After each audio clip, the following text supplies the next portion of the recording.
Hey everybody, this is Cobra DVS and Neoflynn back again for RattleCast. Hey everybody. And we have a third this week.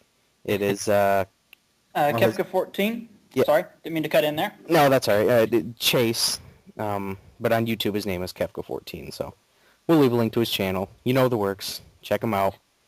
You going for Intellivision right now, Chase? Is that your... Yeah, pretty much. I've been collecting lately for the Intellivision and the Sega Game Gear a whole lot. So yeah. You don't hear people collecting for the Game Gear hardly ever. Well, it's a really hard system to collect for. I know loose, it's very easy to collect for because most of the games cost under $10 loose. But trying to get a box set is near impossible. You know. Mm-hmm. There is only like one game I really want to get for the Game Gear boxed, and that is Battletoads. Just because I'd like to complete my Battletoads collection, and I have like 3 games left, and they're all the portable versions. So, all right, I whatever. didn't even know there was a Battletoads on Game Gear. Yeah. One of the more expensive games actually on the Game Gear, believe it or not, too. So. You know, there's actually a Game Gear, or I'm sorry, a Battletoads on the Master System, but I think it's called Battle Maniacs, but it was made by some Brazilian company, so it's really, really hard to find. Is it an NTSC release? I don't think it is, and I've only seen it like twice, maybe, and it probably sucks. But okay, that's enough of that. So we'll go ahead and start it up with the comments. Chase, feel free to chime in whenever you want. Okay. All right, so the first comment is from Maximum RD. He says, Pee-wee's Big Adventure. I knew the reference the second I heard it, LOL. He was talking about, Intellivision Dude had a reference that said, I'm a rebel, daddy. That's what that was about. SOL's Game Room says, excellent episode, guys. I look forward to these every Friday. Keep up the good work. Great, that's nice. All right, Intellivision Dude has 1, 2, 3, 4, 5 comments, and one of those comments is a reply to his own comment. Okay. All right, so the first one is fairly long. The rest of them aren't. The first one says, the story of Coleco sabotaging Donkey Kong on the Intellivision and 2600 is only a rumor. It still could have happened, but people now are leaning towards that instead of Intellivision's own experienced programmers making the game. Coleco's did, and they had no experience making games for it.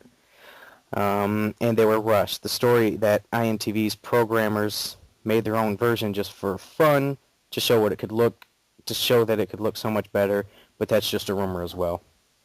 Yeah, when you play like Donkey Kong on the Intellivision or the Atari 2600, it's really kind of bad.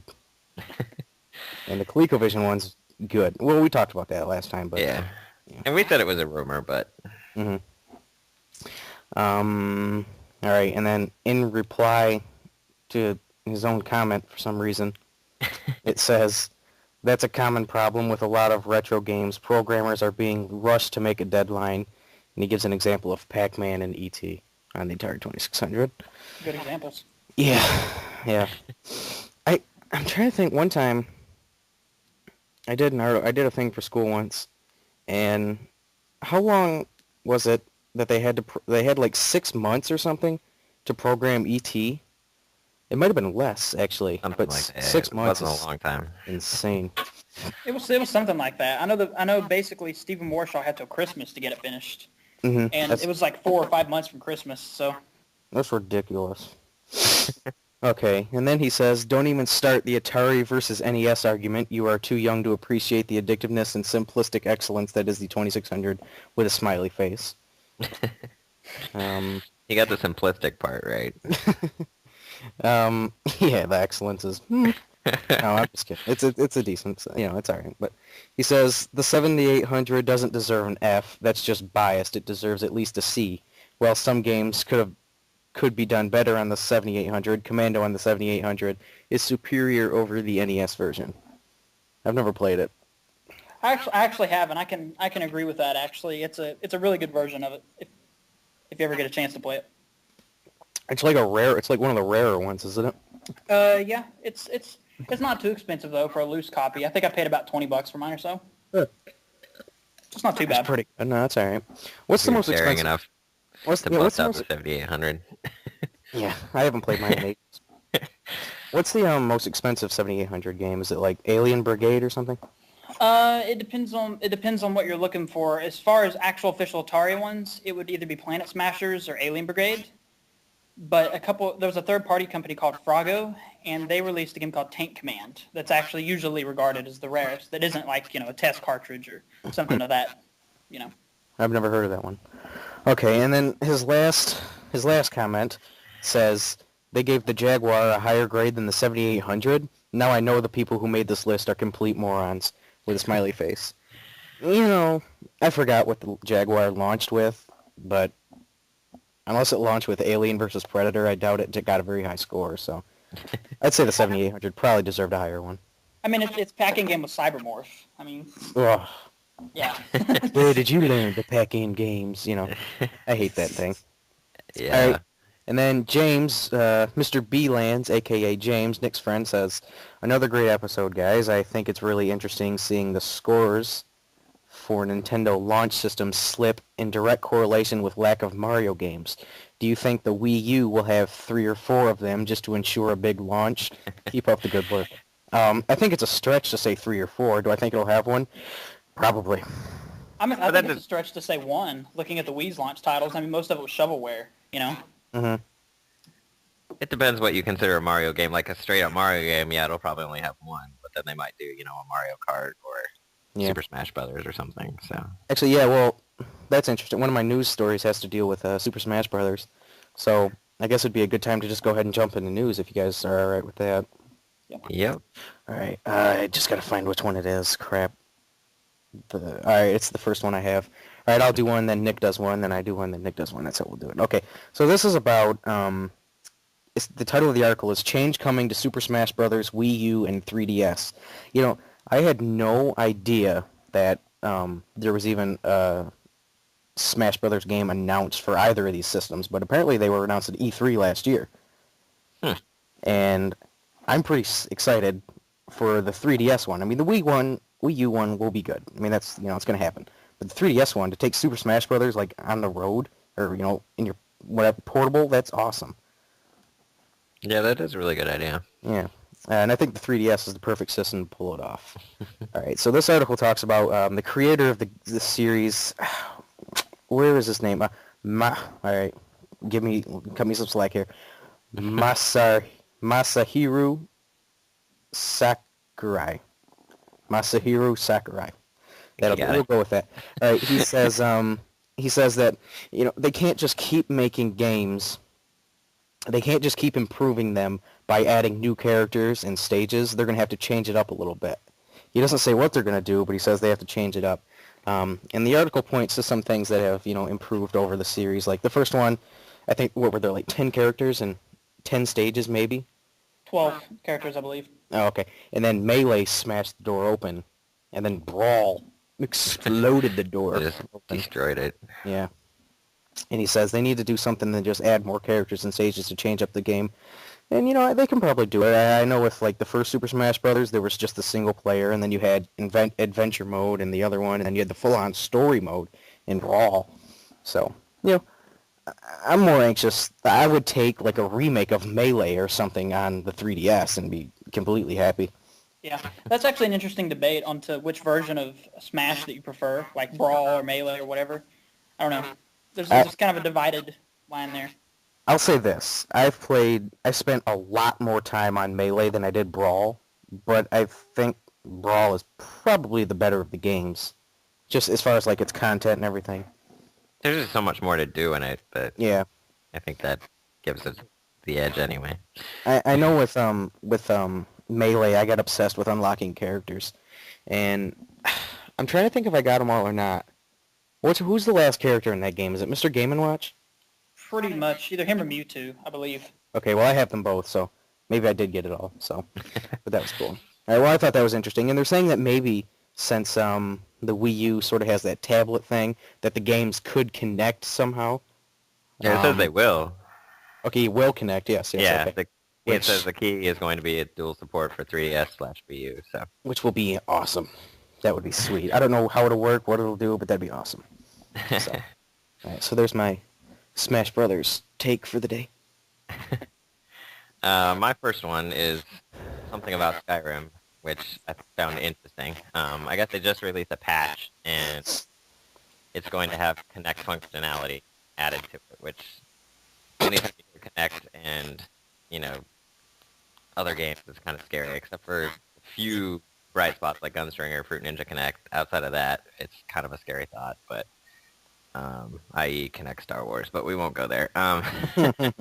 But basically, instead of using the motion control, it actually uses the voice recognition option. So, like, if you're in a battle, you can say sword, and it'll pull out your sword, or you can say bow, and it'll pull out your bow, rather than you having to navigate the menus. So I think that's a really cool idea and a really good way to implement, Connect functionality into games that you wouldn't normally think of having it. So I think developers are finally learning how to do Connect properly. Yeah. You mentioned Star Wars there. That game got pretty mediocre reviews, didn't it? Yeah. It's not good from what I hear. Man, that sucks. That's like a wasted opportunity. Yeah, I was super excited for it, but it doesn't sound like it's going to be. Yeah. I guess they can't all be winners. Yeah. But that one should have been. I mean, that's like bottom line. That should have been. Yeah, it's pretty simple, but apparently the best part of it is the stupid dance mode, so that's not a good one. All right.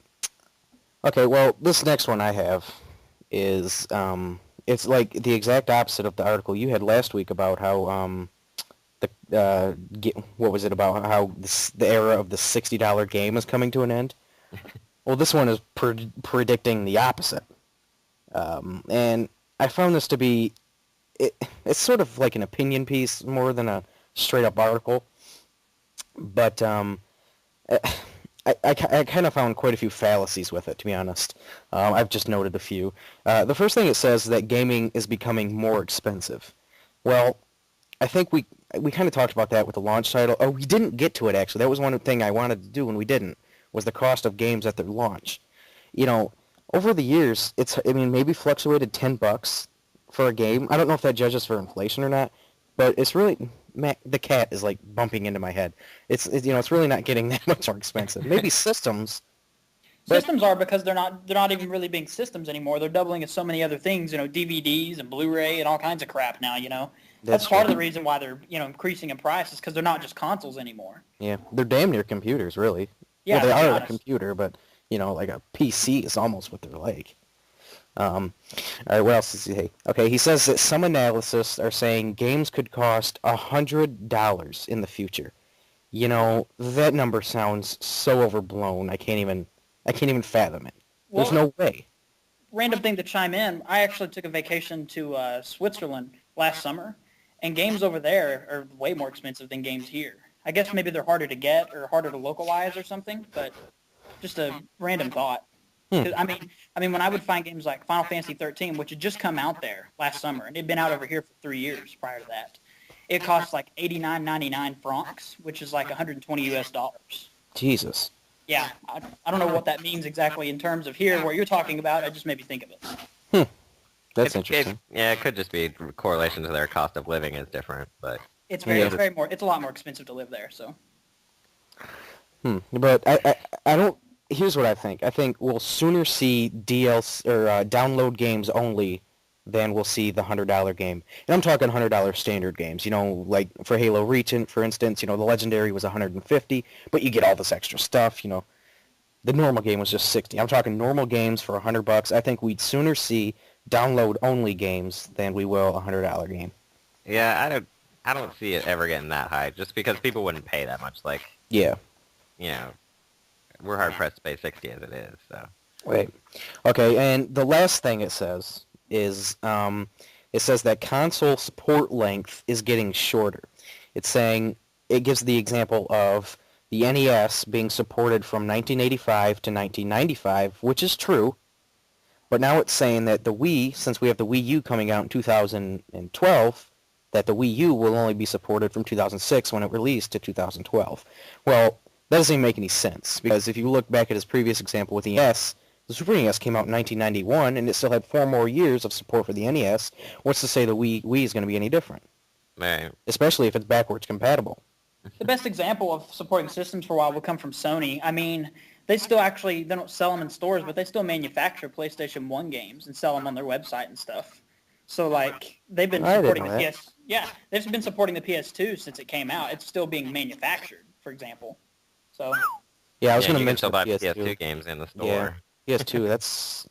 That's the number one selling console of all time, isn't it? Pretty much, yeah. Yeah. Wow.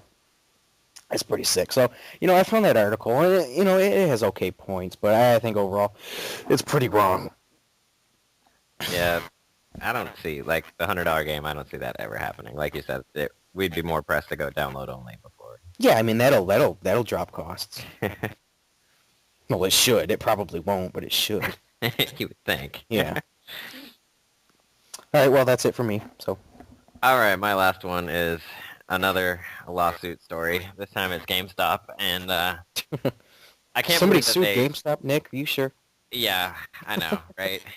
But the lawsuit itself is so stupid that I can't believe this person actually won. Basically, what the gist of it is that they were claiming that GameStop was purposely misleading consumers when they were buying used games. That, take like, an EA game that has the online pass or something. This person was saying that GameStop was saying you would get the DLC in your used copy, which obviously, if you know how those things work, if it's used, it's already going to be used. So I don't really know how they won this settlement, but they did.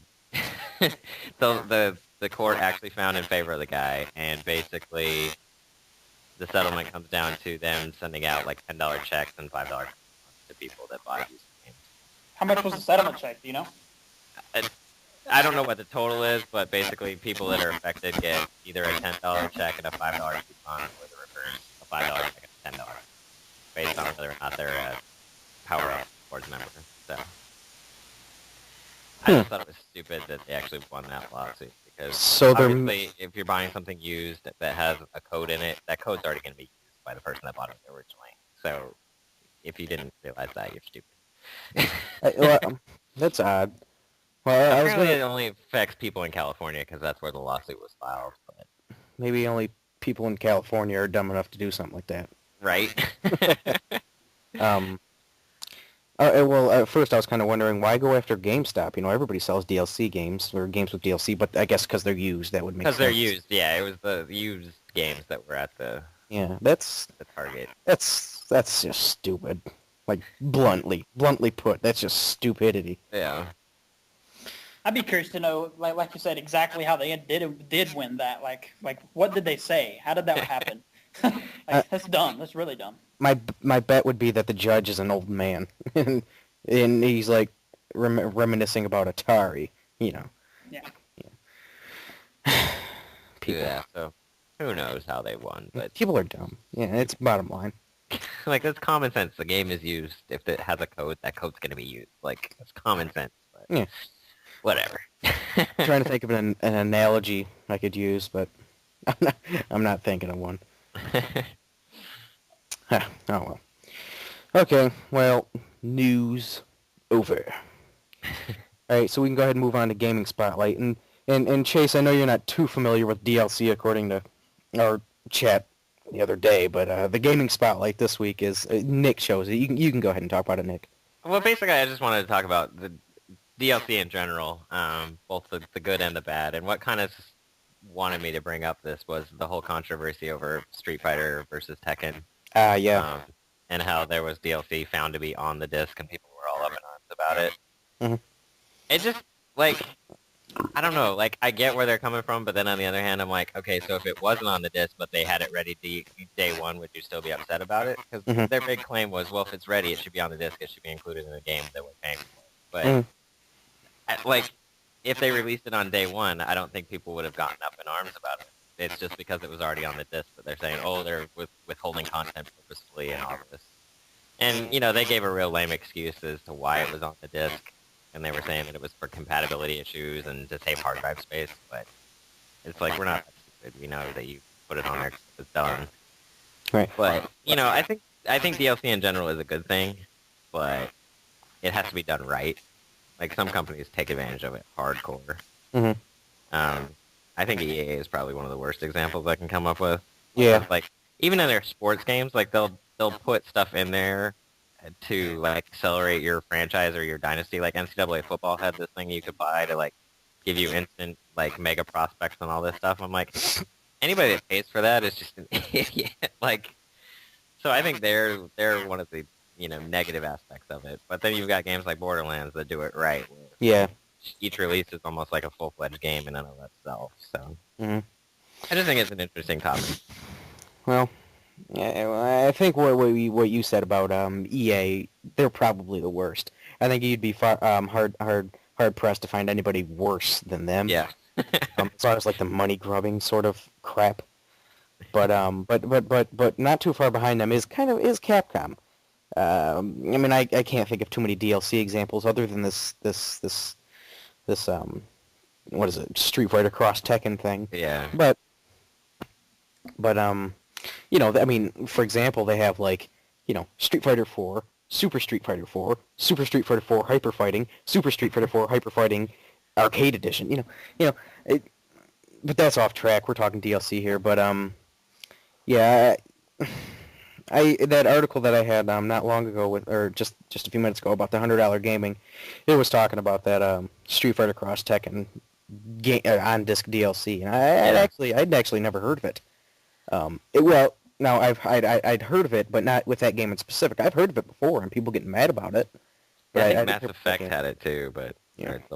Mass Effect 3 had something on there that they released day one. But well, see, I'm trying to think, like what you said, if it was released, if it was available for download day one, would people be that upset about it? I don't know. I don't think they would. Like I think it was the fact that it was already on the disc that pissed people off, but that's really nothing new to withhold content. Like, if you're naive to think that companies aren't already working on DLC when the game comes out, then you're stupid, because they are. Like, I guarantee you, like, every big release that comes out, they're already working on DLC before the game comes out. Like, it's just common sense, because that stuff takes time. So. Yeah. All right, so obviously, EA is a bad way to do it, and obviously Capcom didn't go about it very well either. But you mentioned Borderlands. I think Borderlands is pretty much one of the prime best examples for proper DLC that I can think of. Yeah, Borderlands and Fallout were the two that immediately. I was just gonna say Fallout. Of how to do it right, I didn't actually play Fallout, but I do remember my Xbox dashboard being clogged up with these new expansion packs, sort of things. But see, they do it right, because each expansion pack either adds a new area or adds a new element. That's the same thing with Borderlands. Like each one, was almost like a new release. Kind of like expansion packs on PC is the best I can come up with, rather than just having it be map packs. Like, I think map packs are the stupidest DLC in the world. Well, maybe not the stupidest, but I just don't get them. Like, unless it's even Halo. Like, I didn't buy the map packs for Halo, and I played the crap out of that game just because. Yeah. I just. Well, I don't know. We might come at a crossroad here. I think I like map packs. I do and I don't. I like expanding on the multiplayer, but I don't like buying things like that. Yeah, like, give map packs away for free, Yeah, I mean, well, that's not gonna happen. It's just, or at least make them cheaper. God, they're so cheap. What is it, like Call of Duty, or just, they're so expensive. Are they like 1,600 points or something? It's 12 or 12. Something. Yeah, I think maybe 12. That's $15 for maps. Yeah, and then, oh, hey Nick, but you can get those maps for free if you spend $100, or is it 50? I think it's 100. Elite. Yeah, Call of Duty Elite. You know what? And while I'm on the Call of Duty tangent here, let me just say something else. I have never seen a series of games in my life ever with more unoriginal DLC map names, period, than that game series. They are wretched. There will be a map. Let's see. It'll be in Central Park. It'll be called Park. Or one that's in, like, an airplane hangar.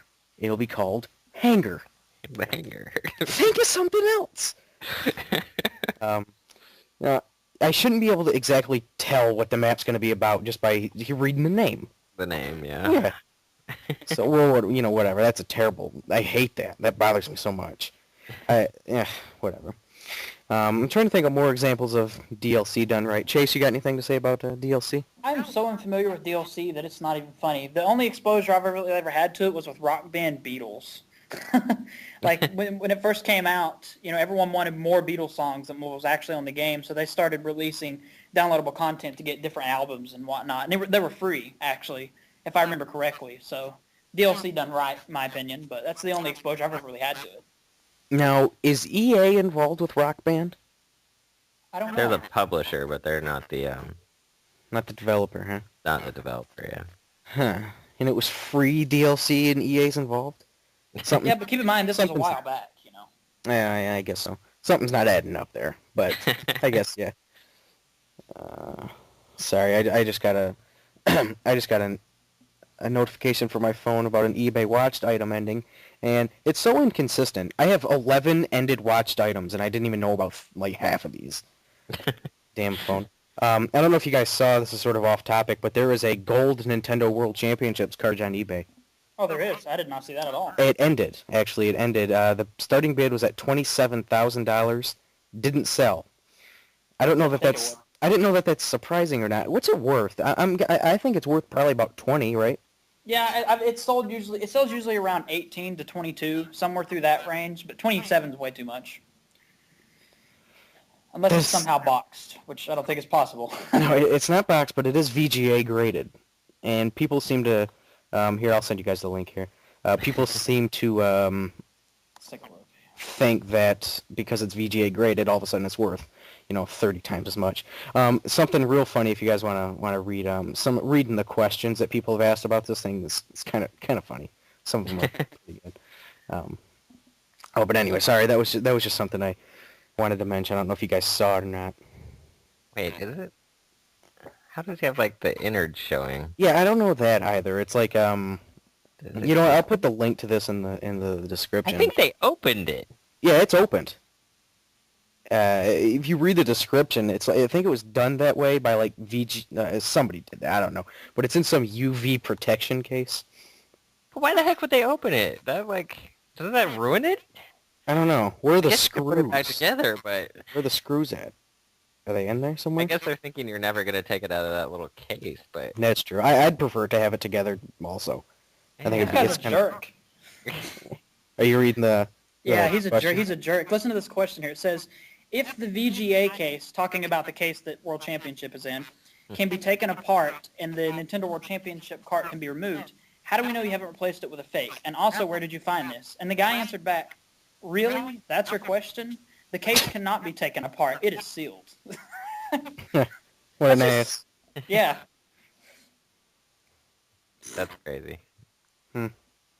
Anyway. Hey, I was just browsing the questions. Yeah, that was off topic, but it's interesting. Anyway, DLC. One thing that I thought was interesting, or would be interesting to mention, is like really old forms of DLC. You mentioned expansion packs, which is essentially the same thing. An expansion pack, well, it's essentially what it should be. DLC should just be a downloadable expansion pack. It doesn't always work out that way, but that's what it should be. Yeah. But another interesting thing would be to talk about the Chase. You know more about this than I do. The Atari downloadable system that was available. Yeah, I'm not. There's several different versions of it, but the most interesting one, in my opinion, is there was a company called Zanti, and basically they had like a kiosk kind of thing in game stores or in stores that sold Atari games years ago, and you could walk up to it with a blank Zanti cartridge and download like asteroids and things like that onto them. They're actually very rare today, and it's kind of I compare it to like flash carts today, if you guys know what flash carts are, basically. Yeah, it was kind of like that, only with Atari. So, and so you could get more difficult versions of games too. Like you could get Asteroids Plus and stuff like that. Like Asteroids only a lot faster. Just so little things like that. Now you could like buy the cartridges and then you just go to the machine and get what you wanted. Yeah, but it was, to my understanding, that it was only through a certain part of the United States, and they were pretty hard to come by. Today, they're actually very rare. Zanti carts sell for 1,000 plus now, easy. I've never even really seen one in person, but they're blue actually, which is kind of interesting. Now, if I don't know how much you know about this, but if I were to like download Asteroids on it, and all of a sudden I'm sick of Asteroids and I want the superior, in my opinion, missile command, could I go? Do I have to buy a new cartridge? I don't think so. I think you could like erase it and reprint it, if I'm not mistaken. I could be incorrect on that though, but I believe that's what I've read, if I'm not mistaken. Now, that should have taken off. I'm wondering why it didn't. I wonder if the price was too high or something. It came around the end of the 2600's lifespan. Oh. Yeah, right around the crash. Well, not the end of the 2600 lifespan, but right around the crash, and just that's a really good idea. And like you said, if they were hard to find, then yeah, nobody could get access to them. Yeah. And then not really much of a successor, but another thing to mention would be the what was it called? The Sega Channel, I think is what it's called. Oh yeah. The Sega. I think it was more like a rental thing, if anything, wasn't it? You didn't really buy the games; you just played them for a little bit. You could get demos, I think. I don't think you could get full-on games on it, but it sounds like you guys know what it is. But for those who don't, it's like it runs through. I believe you plug it into your phone line, so it does use. I guess what would it be was either dial-up? phone line or your cable line. I want to say it was cable. I connected it to my modem when I still had it, like on the Dreamcast. So. Okay, and then you would like browse games, and you could like download them. I mean, Nick said maybe it was for just demos. You think, or would? I think it was just demos. Yeah. I remember actually downloading extra stuff for Phantasy Star Online with it. Oh, okay. Well, I'm talking. Well, that's on the Dreamcast. This is Genesis. Yeah, this is the thing on the Genesis. Oh, on the Genesis. Oh, yeah. I was thinking about the Sega. Okay. Now, wow. now, Nick, you're saying it might be just demos. I don't know if it is. It might be. I mean, it probably has both. First, probably. But see the power of the internet and find out. Yes, we have that capability now.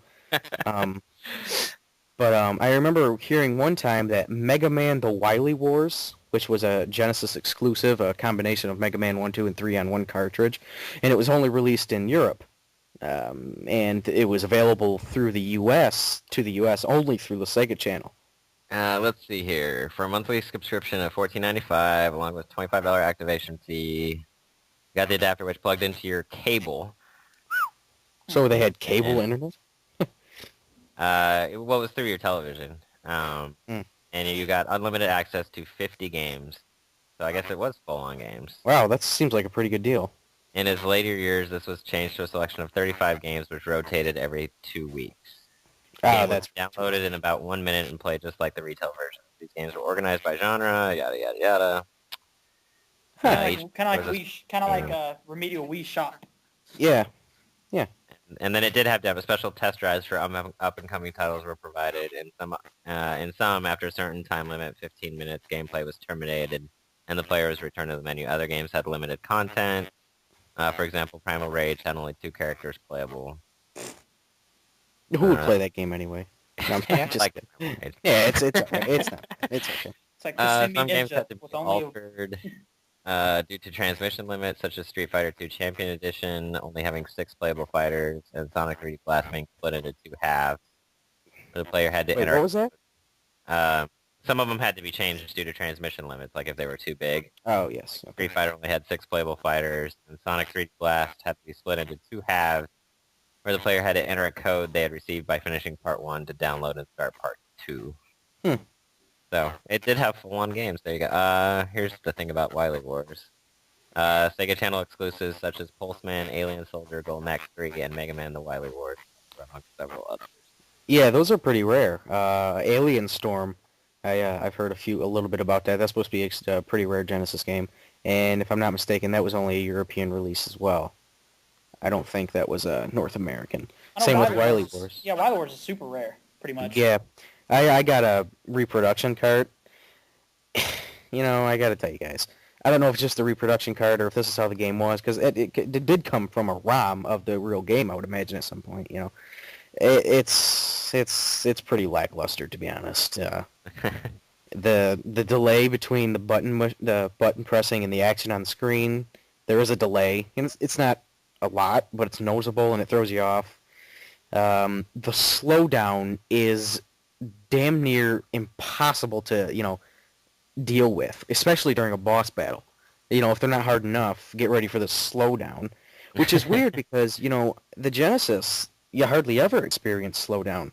That's normally a Super Nintendo thing. I can't think of any other Genesis game I've ever really experienced slowdown with. I don't think I ever have, now that I think on it. Yeah. Yeah, because it's like blast processing, all that. It could be part of the fact that it's a repo cart. Cause Yeah, and that's what I'm leaning towards. But, I'd rather play the NES ones because I thought it'd be a cool thing to, have in the collection. A super rare game, but it's a reproduction, which is okay. I want to get an NWC reproduction, actually. But, just to have it. Yeah, just to play it. All right, what are we talking? DLC. We're talking about DLC. We were just talking about the Sega Channel. So the Sega Channel, that was a pretty cool idea. How did it say? Did that thing you were reading say how long it was around? Let's see. Does not say. I can't imagine it being terribly long. Or did it say when it came out anyway? Let's see. Doesn't say when it started. It ended in 1998. So. Oh wow. What was I thinking of with the Dreamcast then? What was I even? That does have online capability. Yeah, it just has regular online. But it's not. I don't know if you can like.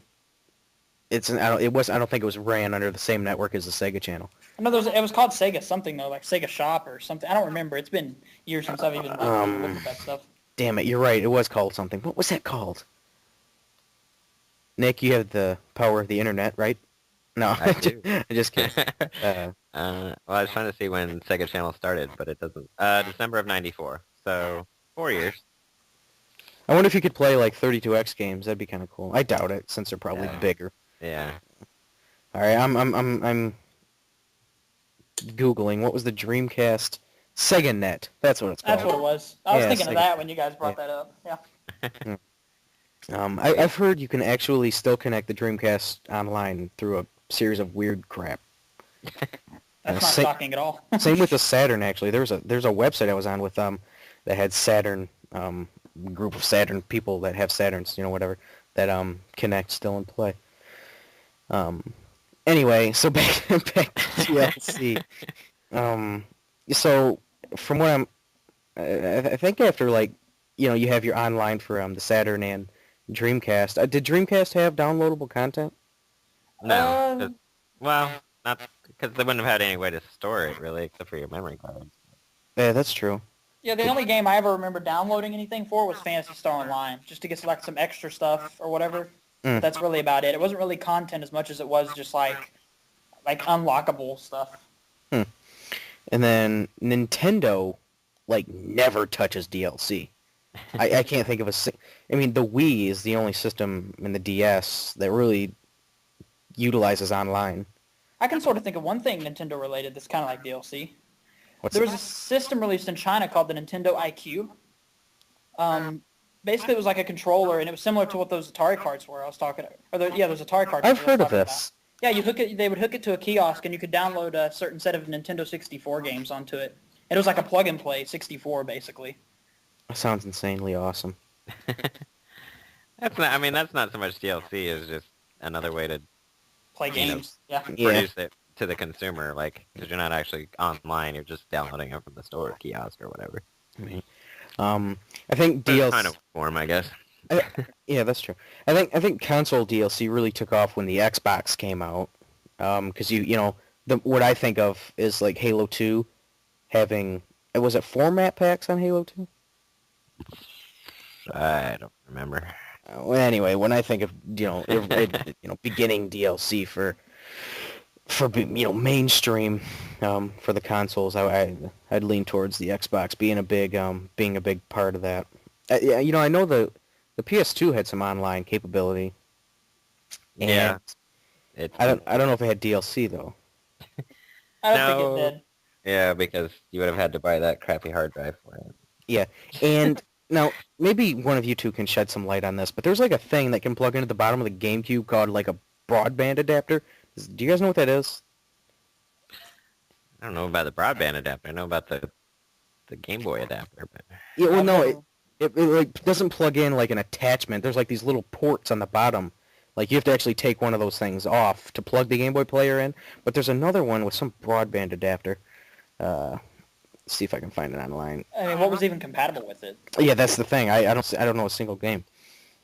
Because I know you had the Game Boy connector cable that worked with, like, Wind Waker and Final Fantasy Crystal Chronicles, but as far as, like, connecting up to other things, that's, like, the only thing I really knew of for the GameCube. Okay, here's what Wikipedia is saying, so take this with a grain of salt. It says, the Nintendo GameCube broadband adapter and modem adapter are a network adapter and 56K dial-up modem, respectively, for the Nintendo GameCube. They are adapters. They are adapters fit flush into the Serial 1 port on the other side of the GameCube. Yada yada yada.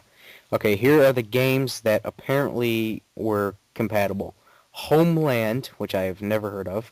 Phantasy Star Online Episodes 1 and 2, Phantasy Star Online Episode 1 and 2 Plus, Mario Kart Double Dash was available through LAN, which is sweet. I didn't know that. 1080 Degrees Avalanche is a LAN only, and Kirby Air Ride is available with a LAN connection as well. I knew the Phantasy Star was, now that I think about it, because in Japan they released a keyboard controller, actually. Yeah, now that I think back on that, I remember seeing that somewhere, but I never knew about the LAN stuff. That's really cool. Yeah, I didn't know that either. Especially Mario Kart Double Dash, that's a badass game. That's a really good game. Yeah, basically you'd plug it into your PC and use the PC to simulate. That's how you'd play, like, Double Dash online, is what it's saying. It sounds very inconvenient. Yeah. It's dial-up, too, so... Yeah, that's a mess, that dial-up. I remember having dial-up. That's blue. Okay, well, unless you guys have anything else to say about DLC, I think we've covered every nook and cranny possible. Yeah. Besides PC. We didn't really touch about PC, but that's okay. That's because it's not really DLC much. Yeah, that's a different topic. Yeah. But, all right, well, Nick, you also picked the Game of the Week this week, so you can go ahead and set that up. Yeah, but I've struggled to come up with one this time, but I finally settled on Double Dragon, because who doesn't love Double Dragon? Mm-hmm. I mean, it's a classic. I mean, I don't know what your memories of Double Dragon are. I know what mine are. Oh, I've got some. You first. Okay. All right, let's go back to... All right, this was back when... All right, when was Guitar Hero 2 a popular game? Like 2005, maybe? Yeah, somewhere around. Okay. All right, this was... I was at I was at my grandma's neighbor's house, and he invited me over. He goes, "Yeah, I got this Guitar Hero 2, and and I was like, that's when actually I got addicted to Guitar Hero, for that short, spurt of time. I played Carry On My Wayward Son, but he had an NES, and we had played it before. We actually used to be neighbors. I used to live near my grandma. We used to be neighbors. We'd play it occasionally, and I was introduced to a couple of NES games that I still play.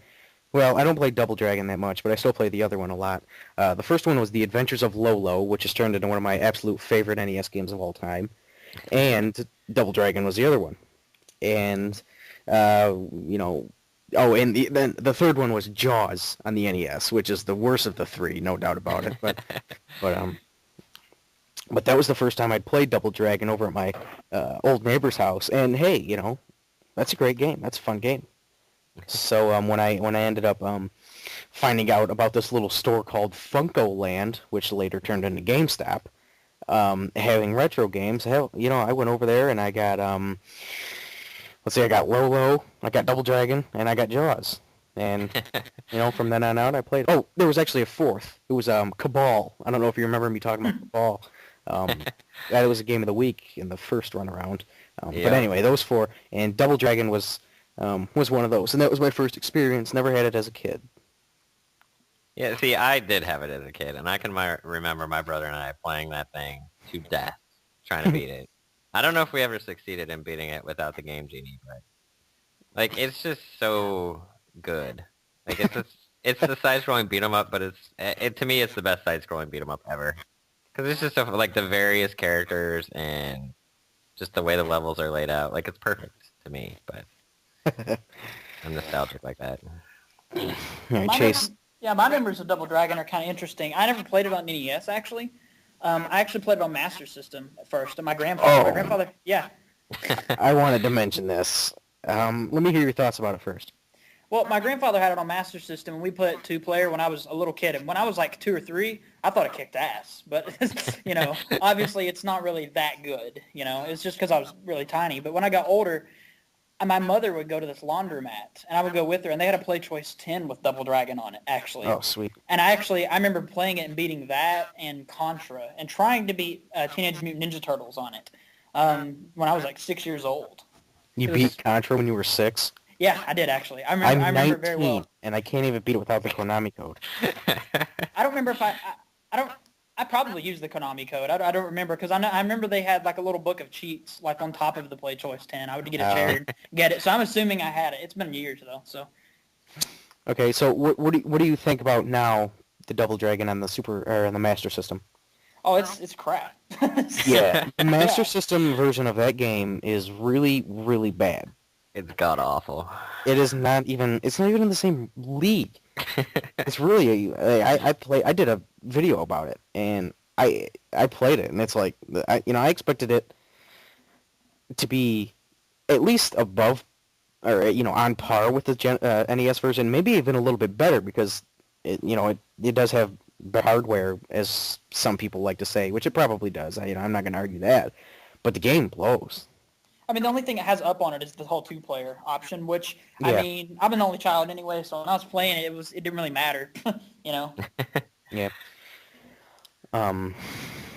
Yeah, the Master System version's garbage, but when I think the best thing about Double Dragon is, and let me know if you disagree, is the music.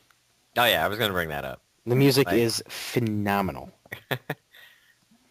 That's odd. I'm very familiar with a lot of video game music, but Double Dragon, not so much, actually. So. Oh, man, it's like every song. And it just fits so well, like, with the gameplay. Like, I don't know. I didn't even know how to describe it. That's how good it is. Like, just go play it and enjoy it. I think some of my favorite music is the between stages music, where it's like stage 2. It's like, how's it go? That little bass riff, yeah. Yeah. Yeah. Damn, that's awesome. That's classic. Man, I'm going through tunes in my head right now, and it's got me excited. I want to play some Double Dragon. We know what Tyler's doing when we stop recording. Yeah, it's still in the NES. I was brushing up before I got it, or before we did this, and I got a few things to say that aren't as bright about Double Dragon. Nothing about the original. The original's a classic, and it deserves every bit of praise that it gets. Double Dragon 2 I have, but I've never played. Double Dragon 3 I don't have and have never played. How are those ones? I like them all just because I'm a big fan of the series, but some people like to bag on 3. But yeah, I've never played 2, and I've played 3 briefly, and I don't think it's as bad as what people say it is. I mean, it's not the first one by any means. The first one's classic, but it's not awful like a lot of people seem to think it is. Now, the third one is where they replaced the character Billy with Bimmy, right? Is that Bimmy? Yeah. Yeah. No, that's funny. So after Double Dragon 3, what was Double Dragon 4? Did they have one? Yeah. I think that was the Super Nintendo one. I think. Okay, is it Super Double Dragon? Is that the 4th one? Or it might just be. It might be. I don't. I know there's a Double Dragon 5 it's literally just called Double Dragon 5. I'm almost positive of that. So. And it's a fighting game, isn't it? I think it's a fighting game. I'm not sure on that. I've never really played it. I don't know. All right, let's see. I've never played it. I've heard it's really bad. 5. Well, they had the mode B in the first one, which is kind of like a fighting game. Yeah. All right. Classic Game Room has an episode on it. He'll know. Nobody ever played mode B anyway, so it doesn't really matter. Yeah. Well, how many were there? Just the 2 modes? I thought there were more. Yeah. There was mode A and mode B, and then it was 1-player, 2-player in each mode. But yeah, mode B was just like you fighting each other with the boss characters. It was kind of fun. Okay. All right. Let's see if I can get some gameplay here. Oh yeah, it's a fighter. It actually looks kind of halfway decent, to be honest. Maybe it's not as bad as I thought. But anyway, all right, let's see. There was Double Dragon 4, which we'll assume that it was Super Double Dragon. And then there's Double Dragon 5. And then after that, what happened? Did they kind of just vanish? Yeah, I think they just stopped making them. Because I know on the Genesis there's a version of Double Dragon. I've never played that. Have you guys? Mhm. No, I haven't either. But I do know this. There's a I don't know if it's even at all related to the NES version, but there's a Double Dragon 3 on the Genesis, and it's freaking terrible. See, for me, and Nick, you said you think it's the best beat 'em up of all time. I'm partial to the 16-bit beat 'em ups, like Turtles in Time and Streets of Rage. Yeah. Well, see, that probably it's more, your generation type thing. But since I grew up playing the NES style of, like... That's true. Those are my, I can see that. But yeah, Double Dragon 3 on Genesis, forget it. It doesn't even touch Streets of Rage, which is a classic. So, now, have you guys seen the Double Dragon movie? I was going to bring that up, actually. I have, and it's really bad. Yeah. Let's not talk about that. It makes the Mortal Kombat movie look like some George Lucas film. Like, it's pretty... Yeah. I've seen parts of it, I guess. And to be honest... It's better than, like, Street Fighter Legend of Chun-Li, so it's not the worst movie ever. Yeah, I haven't seen all of it, and I can't quote anything from it, but I think it's decent. It's okay.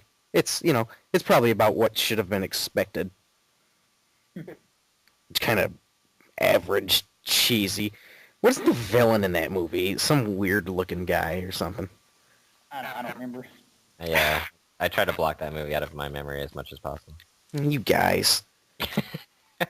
Movie villain. All right, I'm looking Making up. a mockery of my favorite game. Oh, yeah, I see him now. Oh, yeah, he looks like, God. All right, I'll just send you guys the link if...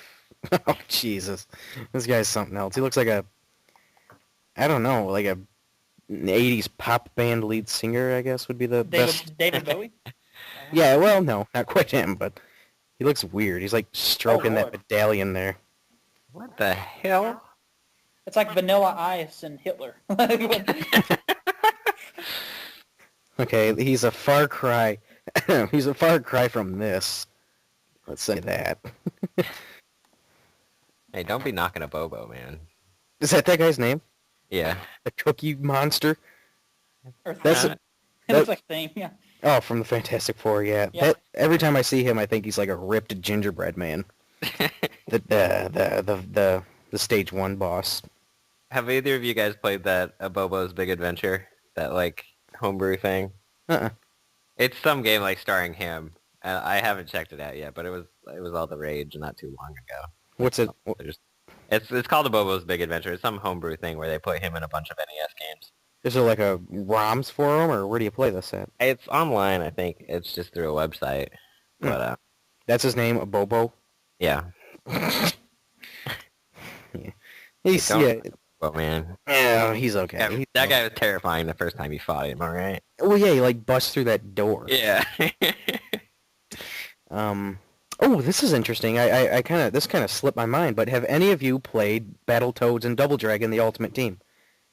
I played it like once, like way back then, but I've played Battletoads pretty much every like incarnation of the game, and I've played Double Dragon, but I've actually never played any of the mixes. So. Okay, well, here's the rundown. There's 4 versions of the game. There's NES, Genesis, Super NES, and there's a Game Boy one, and I'm pretty sure the Game Boy one is like, I don't think I've ever, it's hard to find. We'll say that. I'm pretty sure, unless I'm mistaken, but the NES one is hard to find too because it's a late release. But I found the Genesis version at a Goodwill, took it home, played it, and Chase has just sent me oh, there it is. Okay. no, that was me. Oh, sorry. There's a Bobo's Big Adventure for you. Oh, all right. Yeah, I'll put this in the link. This will be interesting, or in the description. Oh man, that'll be fun to watch or play. This is a game, huh? Yeah. It puts them in NES games?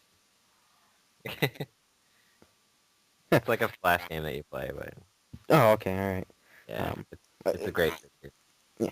Well, anyway, about the Battletoads, the first one I played was the version on Genesis, and it's really good, but it's much more Battletoads than it is Double Dragon, It's made by Rare, first off. I don't know who makes Double Dragon. Is it like Technos or something? I don't know who it is, but it's a lot more Battletoads than it is Double Dragon. And I've never played as one of the Lee brothers, and I'm always Rash from Battletoads. So the Genesis version is really good. The next one I got is the NES version, or the Super NES version, which for some reason is damn near impossible. It's like 3 times harder than the Genesis version. I can't even beat the first level. It's the same game, but it's just really hard. And then the third version that I have is the NES version, which is my preferred version, because if you're going to play Battletoads or you're going to play Double Dragon, it's got to be 8-bit. And I think that's a good one. So if you want another Double Dragon game to dabble in, Nick, get that one. I will definitely check it out. Yeah, it's a little rare, but it's a fun game. It's fun. In fact, when I was talking earlier of my watch list that ended, one of the things that was on there was a complete in-box copy of Battletoads Double Dragon on the NES, sold for $150. So that's just a testament, I guess, to how. How much does the cart go for usually? I got mine for $20. That's not bad. No, it's not. The card isn't bad at all. I know it's gone up a little bit lately, so it'll probably cost more around $30. But for a game like that, it's it's not bad. Chase, I know you like to spend money on games, so for you, it's not even. It's not even a thing. All right, so unless you guys have anything else to say about Double Dragon, we can move on. No, I think that sums it up. Yeah, they need a revival. There's nothing. I haven't seen a Double Dragon thing in years. I'm actually playing a Bobo's Big Adventure right now, and it's freaking awesome, for the record. What? Okay. What are you in? Like, you said you're in NES games, right? The first stage is actually Double Dragon, but you play as a Bobo, and like I just punched a Goomba, and now there's. Oh god, that's freaking awesome. I think he was supposed to be from River City Ransom, and I punched him, and his head exploded. One thing we didn't mention about... now all the Kung Fu guys are coming at me. One thing that we didn't mention about Double Dragon, it has, like, the most offensive, graphic opening scene ever. These muggers punch your girlfriend in the stomach and take her like, away. haul her over their shoulders. Oh, now the guy from TNC Surf Designs is trying to kick my butt. I know what I'm doing when I get up here. Yeah, this thing is awesome. I'm going to stop because otherwise I won't be able to talk. Yeah, that'll be interesting. Yeah, I'll put a link to that in the description. We'll, I'll have to give that a shot, too. But anyway, we'll go ahead and move on to the last segment. This is a pretty long episode. We're touching base with an hour here, so... all right, so the last thing we talk about is the What We're Playing segment, where we just go ahead and talk about the games we've been playing lately. Nick, you've been starting a lot lately. Why don't we have you start again? All right, fair enough. Well, I got 2. I'm on an old school kick this week. Hey, that'll please a television dude who complains about not enough retro. It's probably not retro enough for him because one's a Super Nintendo and one's a PlayStation, but still. Yeah. The first one is Donkey Kong Country. I don't know what made me want to play it the other day, but I just got this sudden urge to play it. You, sir, have just touched my soul. It is like one of the best Super Nintendo games made. I think it's the best 2D platformer ever made, in my opinion. It's just so fluid, The best 2D platform. That is such a hard thing to come up with. I agree, but that's my personal favorite, at least. Yeah. I can't disagree, but I think there's games I've enjoyed more, but I think it's all around. That whole trilogy is just an excellent series. Yeah. But anyway, go on. Go on. Yeah, so I just got this kick to play it, so... I think I'm going to try and beat it, because I don't remember. I'm sure I beat it when I was, when it first came out, but... Do you know where you're at? I just barely started. I'm on, like, the first set. That game is misleading. That game is misleading as all hell. Because when you play, you notice when you save, you have a percentage. Yeah. The only way to get 100% is to touch everything in that game. You have to unlock, like, all the secrets and crap. Now, I assumed that the game's percentage measurement didn't account for that and was just measuring my amount of levels. Not the case whatsoever. I think when I beat the game, I was like 60% done. Yeah. So there's a lot of extra in there. Yeah, you got to find like every hidden area, and of which there's a ton. Which is which is good. Replayability. But damn. Yeah, but I just like we were talking about the Double Dragon music. I think that's another shining example of great video game Holy music. shit! Oh yeah, It's Donkey Kong great Country. I don't know if you guys caught my video, but I talked about Donkey Kong Country. It's my ringtone right now, actually. What is it? It's the it's the opening scene when Donkey Kong drops down with the boombox on his Yeah, see, I Yeah. remember when Donkey Kong Country first came out, and I brought it home, and I put it in, and like that opening scene, like I was hooked right from there. Mm. Like when he freaking, he drops the boombox on the old the old Donkey Kong, and then he throws the TNT barrel at him. I'm like, this game's gonna be great. Yeah. Now, what's interesting is I heard that's a Rare game. I mean, made by Rare, not like expensive or anything, but it's made by Rare. And I think it was Shigeru Miyamoto who said that he hated it. Yeah. He did not like the game. He said something like players will play a game with terrible gameplay as long as it has good graphics or something. And I think he later apologized for it because obviously it's an excellent game. But I'm pretty sure because he didn't make it. I'm pretty sure he said that. Yeah, maybe he was a little sour. And I don't think he'd be too pleased to hear Chase's comments either. Greatest 2D platformer ever. Oh, Chase. yeah. I'm a little partial to the second one, which is damn near impossible to beat. Never beat it. I agree. I never beat the second one. I beat the first and third one, but the second it's rough. Yeah, it's so hard. I haven't played the second and third nearly as much, but Well, the thing is, the third one plays a lot like the first one because you have the Kiddy Kong, and he basically plays like Donkey Kong. He's just a big oaf. And then the second one, you have Diddy and Dixie. yeah, And Dixie's the best, I think, because she can like float, like because you have twirl a her. thing for twirl girl her- monkeys. Hey, I'm only human. No, no, but her hair like twirls and she can like float to long places and stuff. So I think 2 is probably my most played, but I think 1 is my favorite. No. All right. Anyway, The second one that I spent a little bit of time with, not a whole lot, but just a little bit, was Super Puzzle Fighter 2 Turbo. On the old PlayStation. I wanted to get this on the Saturn. How's this? It's fun. I mean, it's a puzzle game. It's a kind of like Tetris, but you're actually competing against another person while you play. And basically, as you make blocks and make them disappear, it'll drop blocks on the other person's side, and that's how you beat them. So, and while you're playing, like the characters are doing like their moves from Street Fighter and stuff against each other. It's fun. It's really hard though, to get good at. Well, now how does it work? Like as far as gameplay, how is it like? Is it like Tetris or? You've got I call it more like columns than Tetris. You've got different colored gems that drop down, and then you want to keep the colors together, and then you'll get these circular ones that if you drop it on the matching color, it makes all of them that it's touching disappear. And then if you do that, then it'll drop blocks on the other person's side. But when it drops the blocks, like they're not instantly breakable. Like they have a countdown timer, so when you drop them, you can't instantly break them. No. Kill the other person. Now, this might be stupid. What system is this for? It's on It's on PlayStation. It's on Saturn. There's one on Game Boy Advance, I'm pretty sure too. There might be, and then there's a Xbox Live arcade version of it. And it was originally an arcade title. That's where it started. I'm looking at gameplay now. Yeah, this looks like something I could get into. Yeah, it's fun. It's really hard to master, but it's fun. I like the idea that they're fighting as you delete the blocks. Yeah, That's pretty cool. It's like cartoonish kind of graphics. Yeah. Yeah, I kind of really want to get this for the Saturn now. Which is, the game kind of falls under the typical Saturn BS in that it's expensive. Just go buy it on Xbox Live Arcade. Yeah. Oh, do they have it? Yeah. Oh, okay. Is Blanca in this game?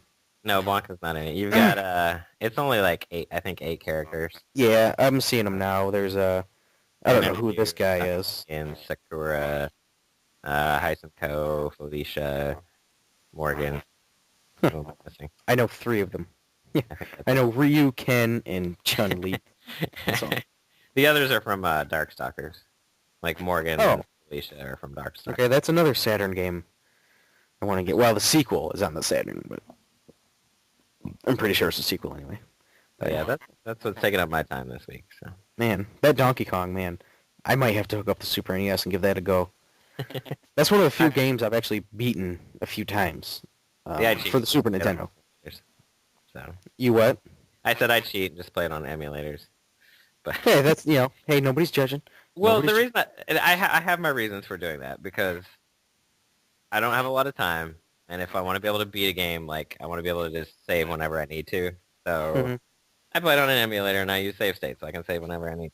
So that's Yeah, that is without a doubt the hardest thing about Donkey Kong Country, in my opinion, is reaching those save points, because if you don't, uh, you lose. I mean, if you get a game over, you lose X amount of levels before you reach that save point. That's the hardest thing about the game, I think. Getting to, saving, getting to the save points, and when you don't, furious. Especially when you get into the later levels and stuff. They get further and further apart, and the levels just get harder, Yep.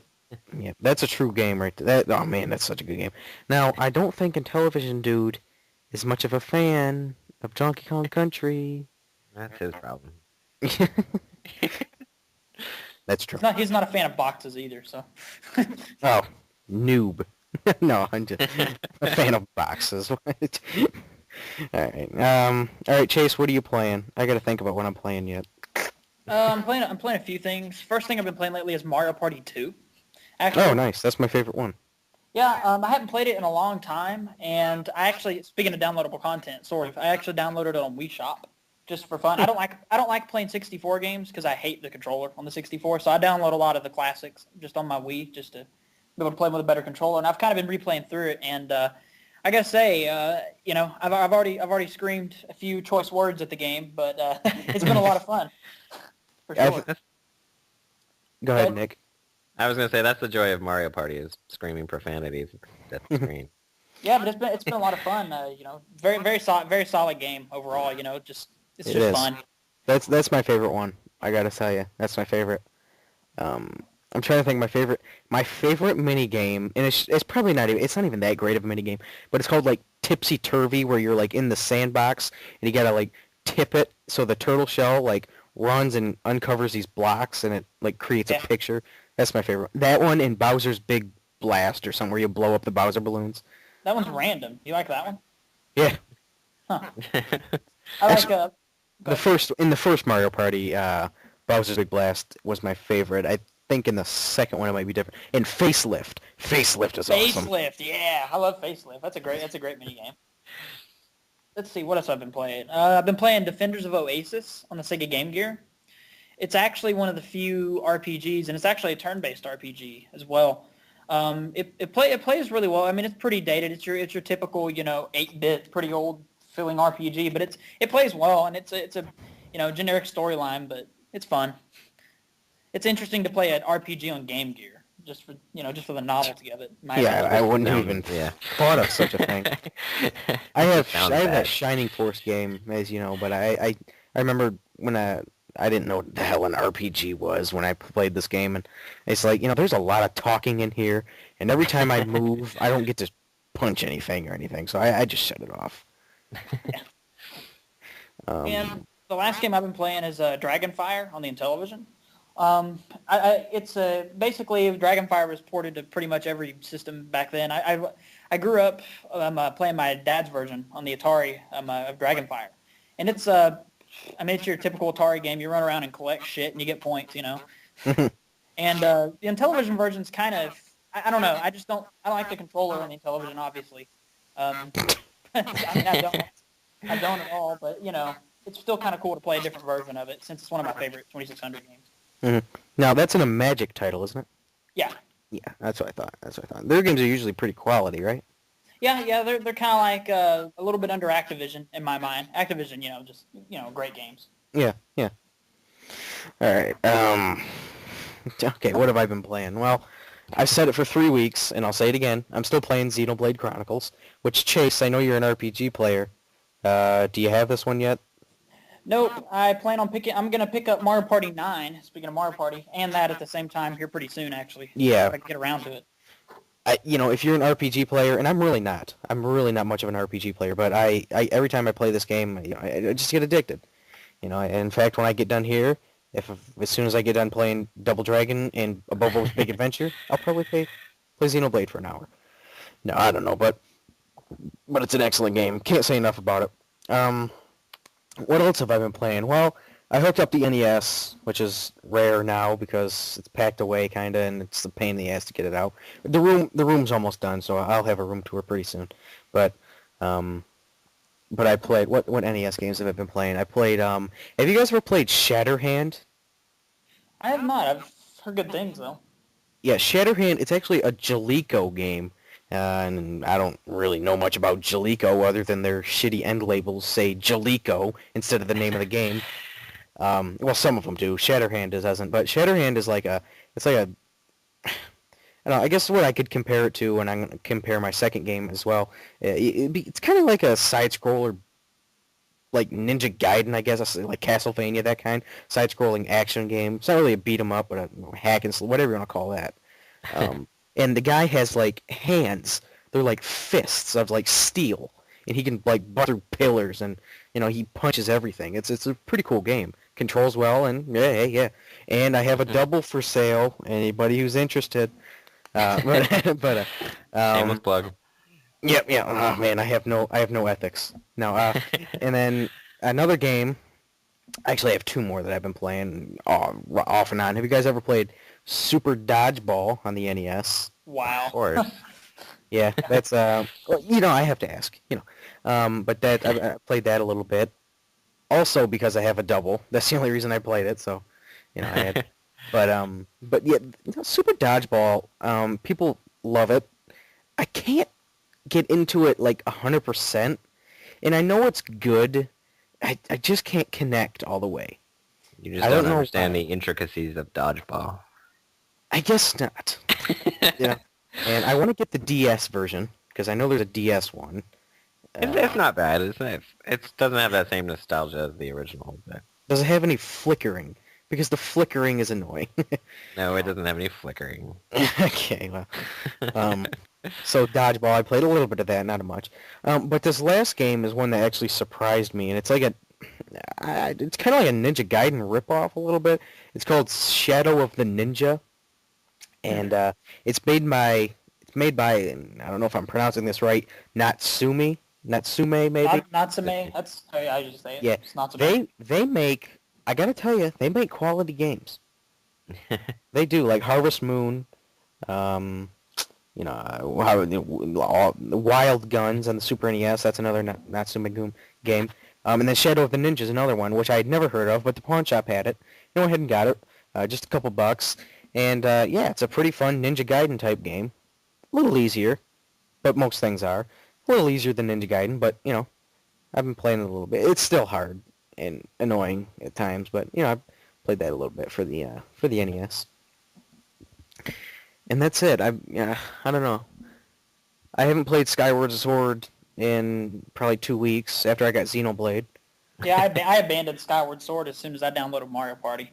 How far into Skyward Sword are you? Not far at all. I was just getting ready to go into like the second temple, pretty much. Oh damn! Yeah, okay. Yeah, I'm not far at all. Oh yeah, I guess not. Yeah. But, yep, that's all I'm playing. Wish I had more. I always go into GameStop and I always see like, oh, this Xbox game looks pretty cool. Oh, this new 3DS game. Oh, this, you know, Wii game over here looks pretty cool. Never get anything. Never do it. Walk out of the store empty-handed. Save the money, but I just come back and play Xenoblade.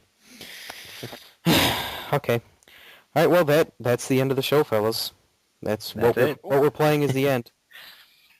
So yeah, next week we'll have another show. Chase, you know, it was cool to have you on. That was cool. It worked out excellently, really. Cool, thanks. Yeah, yeah. Well, I'm sure you'll be on again. Guess it went well. So. Yeah, guests are kind of cool. That's kind of interesting. Give a third opinion in here. So, all right. Well, yeah, that's it for this. I'll leave a link to Chase's channel. Make sure you check it out. I'll leave a link to a Bobo's Big Adventure. You gotta check that out.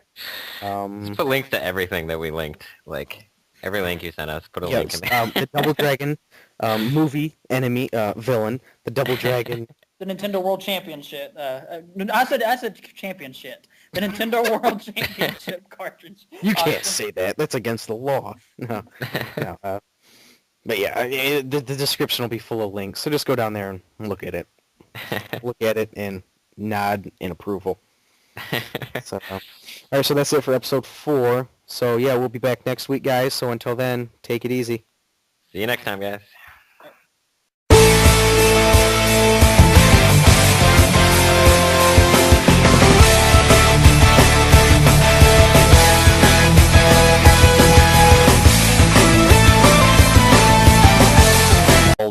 I think it's called Battle Maniacs, but it was made by some Brazilian company, so it's really, really hard to find.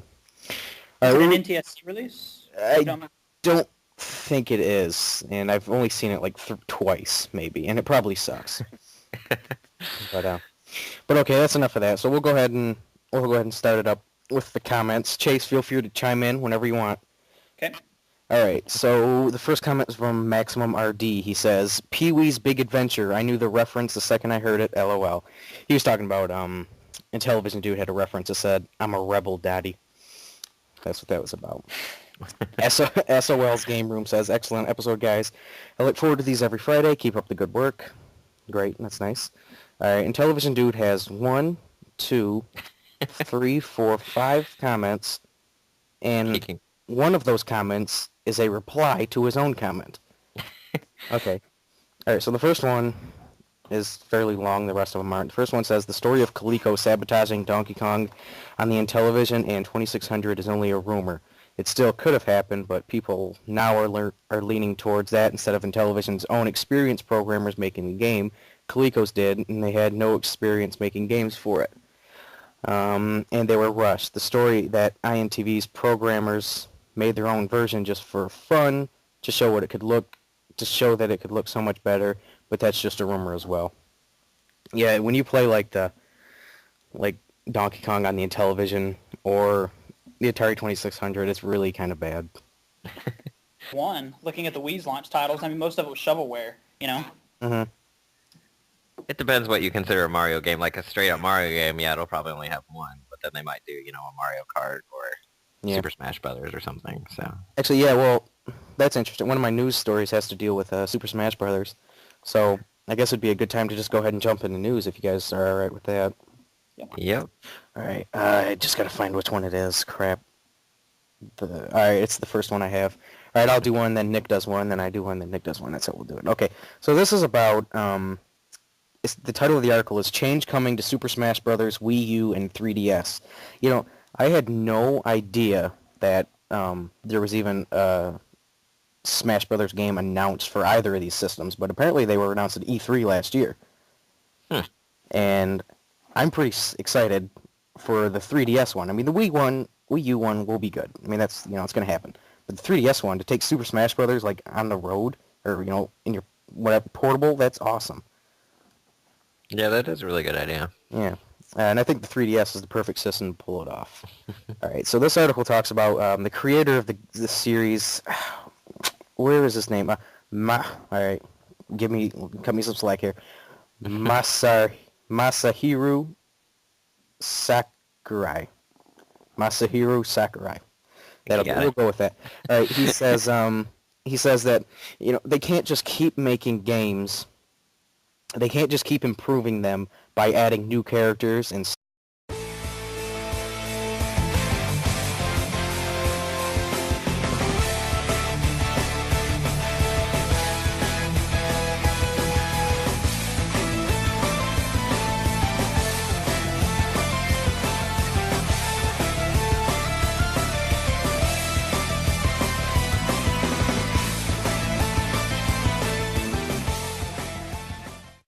Hey everybody, this is Cobra DVS and Neoflynn back again for RattleCast. Hey everybody. And we have a third this week. It is Kefka 14. Yeah. Sorry, didn't mean to cut in there. No, that's all right. Chase, but on YouTube his name is Kefka 14. So we'll leave a link to his channel. You know the works. Check him out. You going for Intellivision right now, Chase? Is that your... Yeah, pretty much. I've been collecting lately for the Intellivision and the Sega Game Gear a whole lot. So. You don't hear people collecting for the Game Gear, hardly ever. Well, it's a really hard system to collect for. I know loose, it's very easy to collect for because most of the games cost under $10 loose, but trying to get a box set is near impossible, Mm-hmm. There is only, one game I really want to get for the Game Gear boxed, and that is Battletoads. just because I'd like to complete my Battletoads collection, and I have like 3 games left, and they're all the portable versions. So, all right, That's whatever. I didn't even know there was a Battletoads on Game Gear. It's one of the more expensive games, actually, on the Game Gear, believe it or not, too. So, There's actually a Game Gear, or I'm sorry, a Battletoads on the Master System, but it's called, and the ColecoVision one's good. Well, we talked about that last time, but Yeah. And we said it was a rumor, but... Mm-hmm. All right, and then in reply to his own comment, for some reason, it says, that's a common problem with a lot of retro games. Programmers are being rushed to make a deadline, and he gives an example of Pac-Man and E.T. on the Atari 2600. good examples. Yeah. I'm trying to think. One time, I did a thing for school once, and how long was it that they had like 6 months or something to program E.T.? It might have been less, actually, Something but like that. 6 months It wasn't is a long time. insane. It was something like that. I know. Basically, Stephen Warshaw had till Christmas to get it finished, Mm-hmm. and it was like 4 or 5 months from Christmas. So That's ridiculous. Okay, and then he says, don't even start the Atari versus NES argument. You are too young to appreciate the addictiveness and simplistic excellence that is the 2600 with a smiley face. You got the simplistic part right. Yeah, the excellence is... No, I'm just kidding. It's a decent... it's alright. But he says, the 7800 doesn't deserve an F. That's just biased. It deserves at least a C. While some games could be done better on the 7800, Commando on the 7800 is superior over the NES version. I've never played it. I actually have, and I can agree with that. Actually, it's a really good version of it. If you ever get a chance to play it. It's like one of the rarer ones, isn't it? Yeah, it's not too expensive though for a loose copy. I think I paid about $20 for mine or so. Huh. It's not too That's bad. pretty good. No, that's alright. What's the You're most daring expensive? enough What's to the bust out most? the 7800. Yeah, I haven't played mine in ages. What's the most expensive 7800 game? Is it like Alien Brigade or something? It depends on what you're looking for. As far as actual official Atari ones, it would either be Planet Smashers or Alien Brigade. But there was a third-party company called Froggo, and they released a game called Tank Command that's actually usually regarded as the rarest. That isn't like, a test cartridge or something of that, I've never heard of that one. Okay, and then his last comment says, they gave the Jaguar a higher grade than the 7800. Now I know the people who made this list are complete morons, with a smiley face. I forgot what the Jaguar launched with, but unless it launched with Alien versus Predator, I doubt it got a very high score, so I'd say the 7800 probably deserved a higher one. I mean, it's packing game with Cybermorph. I mean, Ugh. yeah. Where did you learn to pack in games? I hate that thing. Yeah. All right. And then James, Mr. B-Lands, a.k.a. James, Nick's friend, says, another great episode, guys. I think it's really interesting seeing the scores for Nintendo launch systems slip in direct correlation with lack of Mario games. Do you think the Wii U will have 3 or 4 of them just to ensure a big launch? Keep up the good work. I think it's a stretch to say 3 or 4. Do I think it'll have one? Probably. I think it's a stretch to say